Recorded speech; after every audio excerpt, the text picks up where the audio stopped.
İndi qaldı digər bir məsələ. Ramiz məsələsi artıq bir şouya çevrilir. Yavaş-yavaş bundan şovmenlər istifadə eləməyə başlayırlar. Mənim gəldiyim ata bu 3-4 gündə oxuduqlarımdan gəldiyim qənaət nədir? Ramiz Mehdiyev yazırlar ki, Rusiya satdı. Güya Ramiz Mehdiyev İlham Əliyevin təyyarəsini vuracaqmış. Nə bilim, onu vuranmayıb gəlib bizim bu təyyarəmizi, bunu da bağladılar Ramiz Mehdiyev.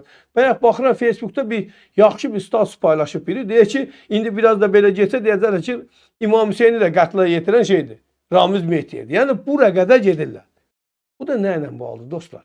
Ruslar heç vaxt, tək Ruslar, ümumiyyətlə dövlətlər öz agentlərini ifşa eləyərlər, eləməzlər.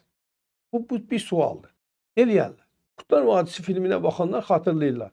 Bu Ergenekon, nə bilim nə, bunların o şeyləri hamısı aşkara çıxandan sonra Polad Ələmdar ki, bunları üzə çıxardır. Orada Feller çıxır ortalığa. Amerika Birləşmiş Ştatlarının Orta Doğudakı, Yaxın Şərqdəki əsas aparıcı adamı. Fellerə sual verirlər ki, bəs Polad Ələmdar bizim bu qədər deməli, sistemimizi çöktürdü. Siz niyə buna göz yumdu? Bir Polad Ələmdarı öldürmək bu qədər mi çətin? Dedi, yox, biz onu öldürmək istəmirdik ki. Bizə lazımdır ki, bir Polad kimi bir qəhrəman yaradaq. Baxın ha, bir qəhrəman yaradaq ki, o qəhrəman həm türklərin qəhrəmanına çevrilsin, türk dövlətinin, həm də köhnə sistemimiz artıq yenisini əvəzlənir deyə onu yem kimin vermək. Yəni biz köhnə sistemi yem veririk ki, yeni sistemindən biz başlayırıq işə. Onun orada da həmin o qurbanlıqlardan kim olur olsun fərq eləməz. Dövlətlər üçün fərdlər elə bir önəm daşımır. Dövlətlər üçün onların qurduğu sistem işləməlidir. Və bu adamları o sistemə götürəndə də bunlara deyirlər ki, yəni sabah səni yeyəcəyik ha öz içimizdə. Yesək, narahat olma. Və o adam yeyilməyə razı olur ki, sonra gedir orada hansısa nələrsə imza atır, olur onlardan biri. Ramiz Mehdiyev artıq 87 yaşına çatıb.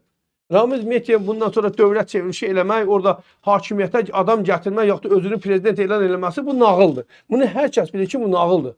Burada əsas sual çıxır ortalığa, başqa bir sual çıxır. Ramiz Mehdiyev dövlət çevrilişi eləyib kimi hakimiyyətə gətirmək istəyirdi?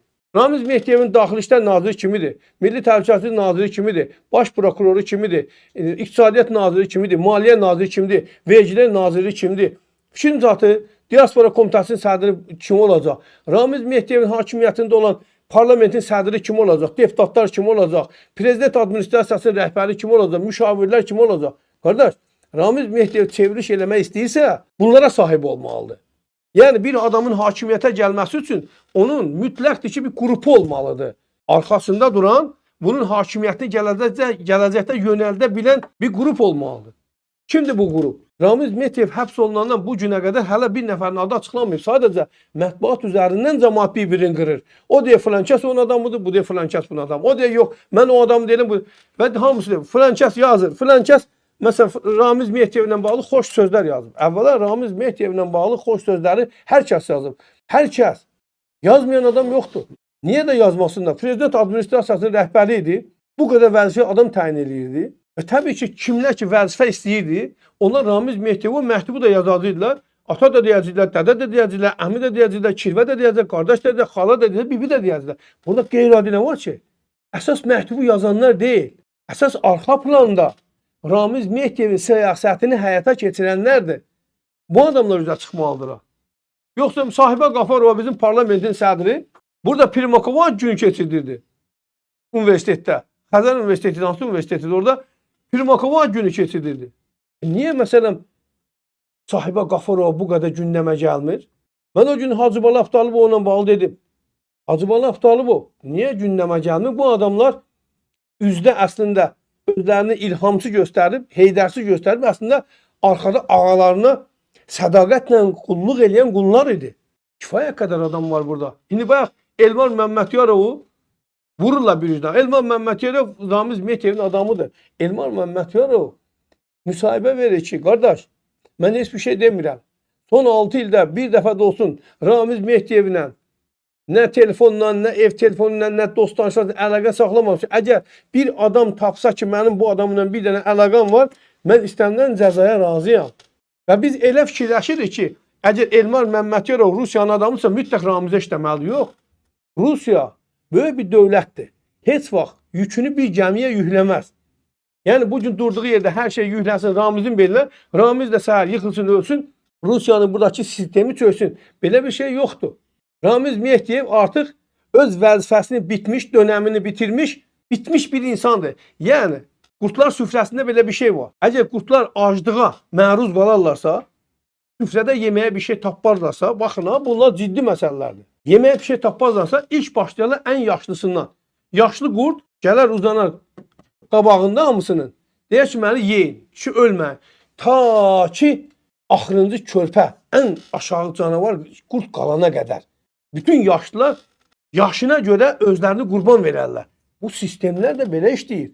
Artıq Ramiz Mehdiyev yaşlı qurddur. Bu yeyilmə vaxtı çatıb. Ramiz Mehdiyevi bu günlərin rahat şəkildə verdilər və onu yedirtdilər. Bitti Ramiz Mehdiyev. Bu o vaxtda ciddi bir sensasiya doğurar ki, Ramiz Mehdiyevin ətrafında olan adamlar onu hakimiyyətə gətirməyə cəhd edir, yaxud da onun hakimiyyətə gətirdiyi adamlar ifşa olunur, həbs olunur, ciddi faktlar üzə çıxar. Bu başqa məsələdə deyərik ki, hökumət hansısa bir ciddi bir addım atır. Amma faktiki olaraq bugün bir həftədən çoxdur ki, Ramiz Mehdiyev olayı gündəmi zəbt edib. Mən düşünürəm ki, bu artıq getdikcə, nədir dostlar, bayaq dediyim kimi şouya çevrilir. Bu artıq reallıqdan çıxır. Reallıqdan çıxır. Ramiz Mehdiyevin malı, mülkü, əmlakı, indi bunları biz açıqlayacağıq ki, bunlar da yem kimi verilir, qabağa verirsin, problem nədir? Nə var ki burada? Ramiz Mehdiyev 3-5 zavodu əlindən alınsa Mehdiyevin nəsə dəyişəcəkmi? Ramiz Mehdiyev 40 ildir yığır. Ramiz Mehdiyevin bu zavodlardan bəlkə yüzlərlə zavodu var.